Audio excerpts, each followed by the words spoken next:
Morning class 7th. Let's continue the chapter from where we have left in the last topic of tooth decay. तो जहाँ हमने last में छोड़ा था tooth decay, वहाँ से हम लोग इसको हम आगे के ले आते हैं. Sometimes when you eat in a hurry, talk or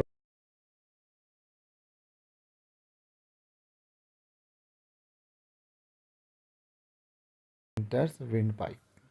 The windpipe carried air from the nostrils to the lung. It runs adjacent to the food pipe, but inside the throat, air and food pipe shares a common passage. Then how the food prevented from entering the windpipe? During the act of swallowing, flap like valve closes the passage of windpipe and guide the food to the food pipe. If by chance food particles enters the windpipe, we feel choked.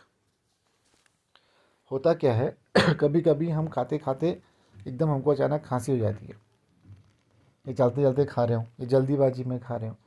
उसमें क्या होता है, हमारा जो food pipe है और जो wind pipe है, विंड पाइप मतलब जहाँ से हम सांस लेते हैं और सांस कहाँ जा रही हैं, हमारे लंग्स में जा रही हैं, वो पाइप और विंड पाइप विंड पाइप और फूड पाइप, फूड से जो स्टमक में जा रही है, ये दोनों पाइप ये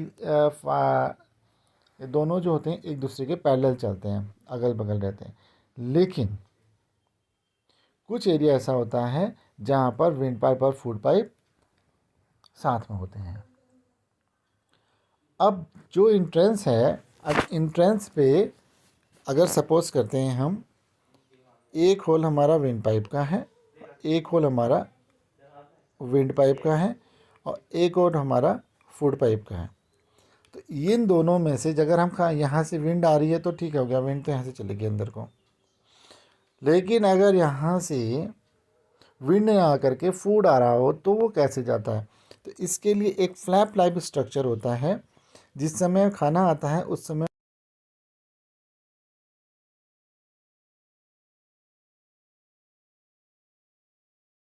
रहता है और खाना जो है वो फूड पाइप से नीचे को चला जाता है. लेकिन इन केस कभी कभी फूड पाइप के बंद होने से पहले अगर खाना इसके अंदर चला गया तो हमको खांसी आ जाती है वो खांसी उसको बाहर फेंक देता है. तो ये तो है कि रास्ते कहाँ पहुँचने की, पेट तक पहुँचने की.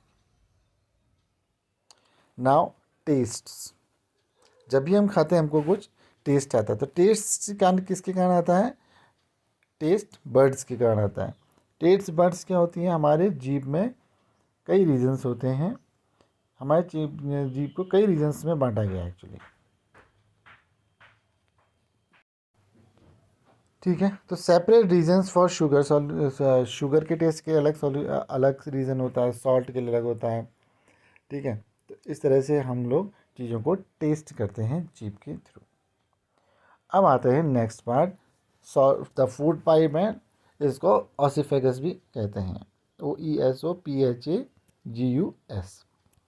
तो solid food passes into the food pipe or esophagus. The food pipe runs along the neck and the chest. Food is pushed down by the movement of walls of the food pipe. Actually, this movement takes place through the alimentary canal and pushes the food downwards. As time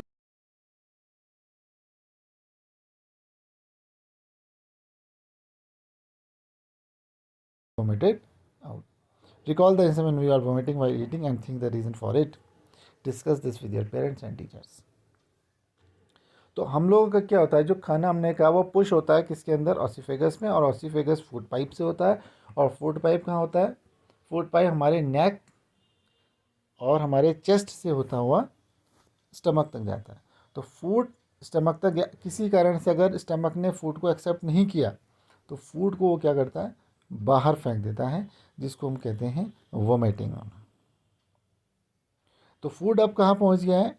ऑसिफेगस से होते हुए stomach तक पहुँच गया है. अब stomach में क्या होता है?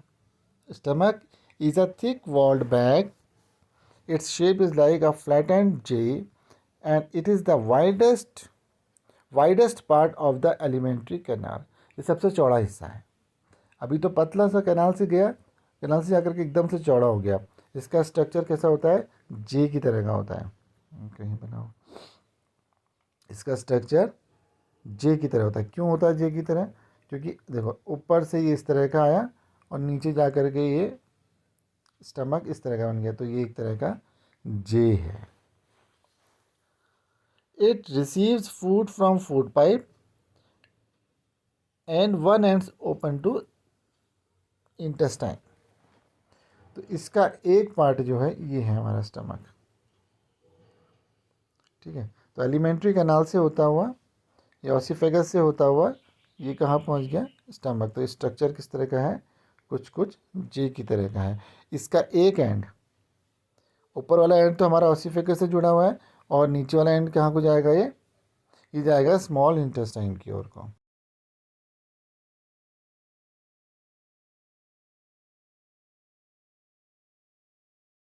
Stomach secretes mucus,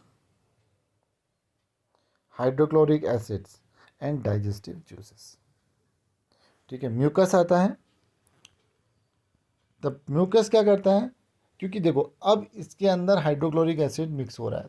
hydrochloric acids की प्रॉपर्टी क्या होती है? वो धीरे धीरे कोरिजन का काम करता है. कोरिजन यानी कि धीरे धीरे चीज़ों को गला सकता है. तो इसका मतलब स्टमक की वॉल को भी गला सकता है. तो स्टमक की वॉल को प्रोटेक्ट करने के लिए इसमें से म्यूकस निकलता है जो स्टमक की वॉल को प्रोटेक्ट करता है. उसके बाद निकलता है इसमें से एसिड, हाइड्रोक्लोरिक एसिड. और हाइड्रोक्लोरिक एसिड क्या करता है? बहुत सारे बैक्टीरियाज को मार देता है. And kills many bacteria that इंटर्स along with the food. Food के साथ जो भी बैक्टीरियाज आते हैं अनवांटेड, उनको ये मार देता है. And makes the medium in the stomach acidic and helps the digestive juices. और डाइजेस्टिव जूसेस की हेल्प करता है. The digestive juices breaks down the protein into simpler substance. तो डाइजेस्टिव जूसेस का काम होता है अब ये प्रोटीन्स को छोटे छोटे सिंपलर सब्सटेंसेस में ब्रेक करना. The small intestine. अब फूड मूव कर गया है कहाँ को? स्मॉल इंटेस्टाइन को. The small intestine is highly coiled. Coil की तरह होती है. जैसे स्प्रिंग होता है, स्प्रिंग देखा होगा, उसी तरह से highly coiled and about 7.5 metre long. 7.5 metre लंबी होती है. It receive secretions from liver and pancreas besides.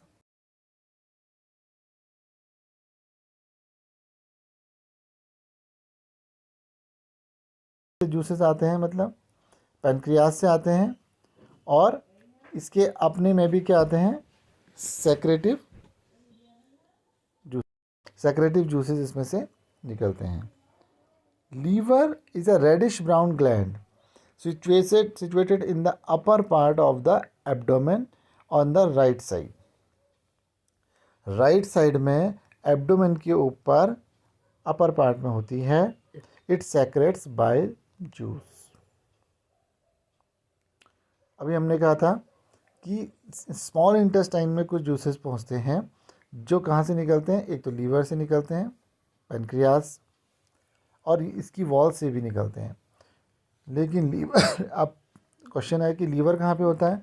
Liver होता है upper part of abdomen on the right side. It is the largest gland in the body. हमारे body की largest gland है.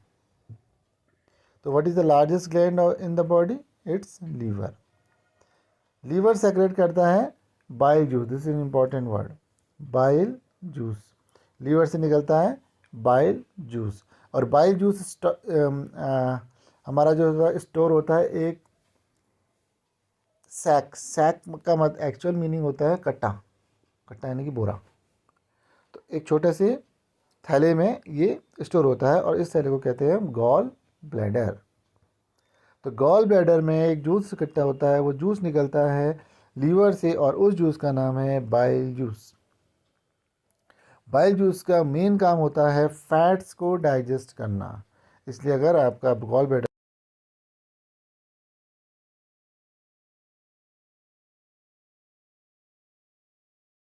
पड़ा था pancreas. The pancreas is the large cream colour. Pancreas का colour क्या है? क्रीम कलर है, और ये स्टमक के ठीक नीचे होती है। इसमें से निकलता है पेनक्रियाटिक जूस। पेनक्रियाटिक जूस क्या करता है? कार्बोहाइड्रेट, फैट्स एंड प्रोटीन्स में मिक्स होकर के उसको फिर सिंपलर सब फॉर्म्स में कन्वर्ट करता है। ठीक है। The partially digested food is now reaches the lower part of small intestine, where the intestinal juice complete the digestion of all components of the food. The carbohydrates get broken into simple sugar such as glucose, fats into fatty acids, and glycerol and protein into amino acid. ये तीन हिस्से काफ़ी important है कि carbohydrate break होके क्या बनता है? कार्बोहाइड्रेट ब्रेक होकर के बनाता है शुगर, जैसे glucose. Fats and fatty acid से बनता है ग्लिसरॉल, और प्रोटीन से बनाते हैं एमिनो एसिड। ये कई बार मैच द फॉलोइंग्स में आ जाते हैं। प्रोटीन से क्या बनेगा? Amino acids. फैट से बनता है fatty acids, and carbohydrates breaks into simple sugar such as glucose. Okay, so this is all in this topic. अब नेक्स्ट क्लास में हम पढ़ेंगे कि एब्जॉर्प्शन के लिए और क्या चीज़ यूज़ होती है, किसमें? Small intestine.